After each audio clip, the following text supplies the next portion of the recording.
Ayon sa Bible, ang mabuting pakikitungo sa magulang, asawa, kapatiran, kapitbahay ay bahagi ng pagsunod sa utos ng Diyos.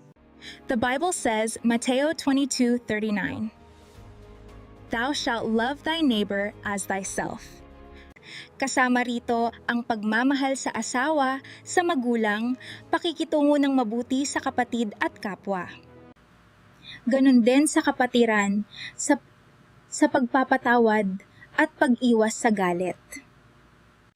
Sabi nga sa Bible, Romans 12:10, "Be kindly affectioned one to another with brotherly love."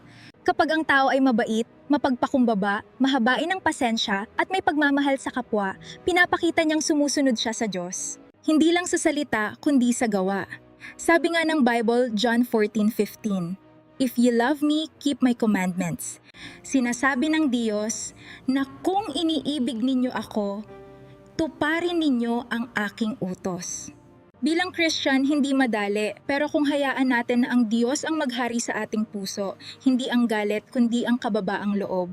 Ang pagpapakumbaba ay hindi ibig sabihin na talo, kundi ito ay bilang patunay at tanda na may tunay kang pagsunod sa Diyos. Ang tunay na pagsunod sa Diyos ay nakikita sa mabuting pakikitungo sa kapwa ng may kababaang loob. Sabi nga sa Matthew 11:29, "For I am meek in lowly heart." Sabi nga sa Bible na ang Panginoong Hesus ay mapagpakumbaba. Ang Panginoong Hesus ang magandang halimbawa bilang Christian na dapat nating tularan, may pusong mapagpakumbaba sa pagsunod sa Diyos.